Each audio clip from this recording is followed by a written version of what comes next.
another thing, I was wondering, do you go to workshops often to sharpen your skills, like with accents or? No, if I No? want to study that stuff, I'll go online and pull film or some examples of people that speak like that to listen if I'm really trying to work on a dialect. I recently did an audiobook where I had to be Elvis. I'm a big Elvis fan. This was actually a comedic mystery that I had to do, but I wanted it to be authentic because he's not only the star of the book, but he narrates the book. So as if you were listening to it, you would feel like Elvis was telling you the story. So I never break that wall. It's not like Eric is reading it as Elvis. But I wanted it to be legit. So I own a lot of Elvis movies. I have a lot of Elvis interviews recorded. So I went back and I spent the week listening and watching those films so that when I started the book, I sounded like him. Where if I were just to say, oh, I can do Elvis, like right now, it wouldn't be 100% right because it would be my memory of what it was and it wouldn't be like me getting up to speed. So that's what I do. But I don't do workshops and things like that. That's not really my thing. My acting chops, I feel like that's what I've reached that point of what I do. We can always learn more, but the characters I play or the voices I do, as I said, most of the stuff I do, I sound like myself. So it's just a matter of I do it all the time. So there's never really a break where I've forgotten anything. I practice all the time with music, and I voice things all the time, so I'm always using my voice. Okay. I was wondering, did you have an idea of kind of how you would have to manage your finances when you decided to go into voice acting? Because I remember yesterday at the panel you would talk a lot about contracts Mm-hmm. and unionized work versus non-unionized Right. work. Did you have an idea of what you'd be getting into, like in terms of finances? No, with the cartoons and any of the buyout work, you sort of knew what your weekly amount of hours might be. But with commercials, it's like rolling the dice. Some months you got nothing. Some months you book a spot and you realize, oh, this is going to run network national, big deal, and you say, well, that's really good. Then the checks come in the mail and you say, whoa, where did that come from? So you can't really plan on it.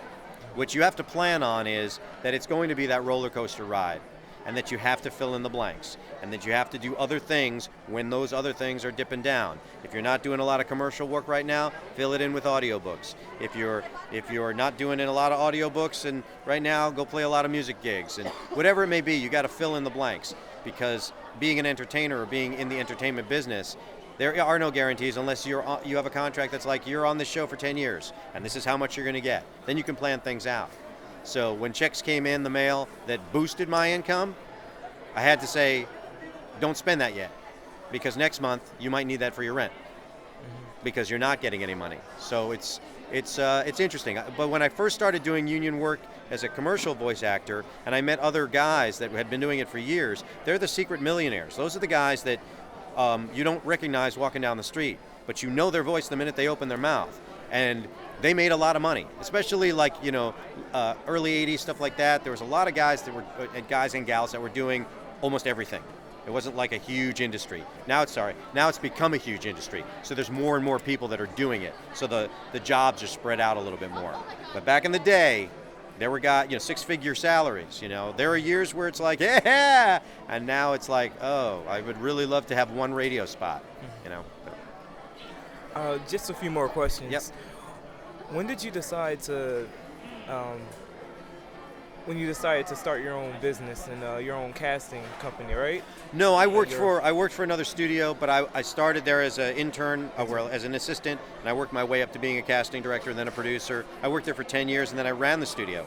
Okay. And then I was hired to be a director for 4 kids. But in between, I was on tour a couple of years, and I was freelance directing and freelance, and then I was also voice acting, because that I could do by, I didn't have to always be in town.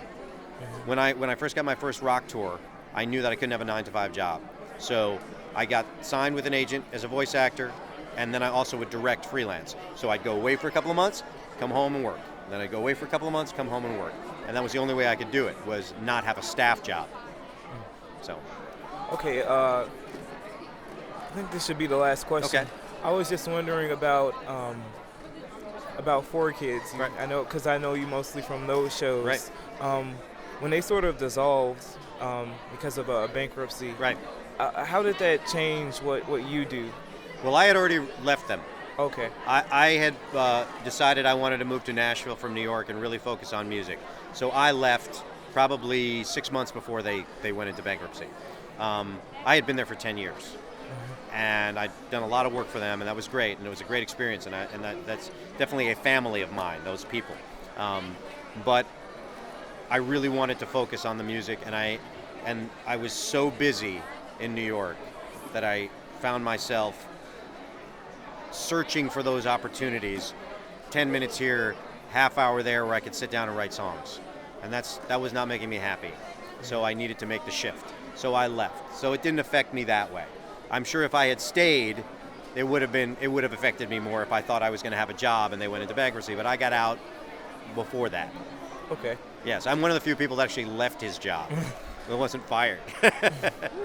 All right. Well, I think that about wraps this up. Well, thank you. Is there anything else you want to add? All I will say is this: is that there's so many aspects of this business, from the voice side to the production side. And with the way technology is now, where you can get your hands on things, like a cool little thing to do an interview with, right? Is that made by Zoom? Yeah. Zoom? Yeah. Good guess, right?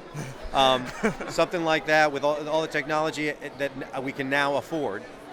It's great to be a fan of the things that like I did, right? And I'm fans of shows before me and actors before me. But nowadays, you can do your own thing because you can create. You have the ability to do it.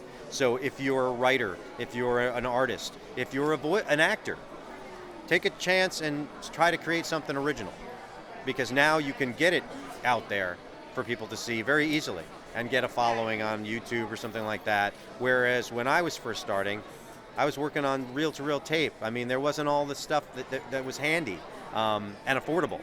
And so don't feel intimidated that it has to be Pokemon. You have to make it to that level.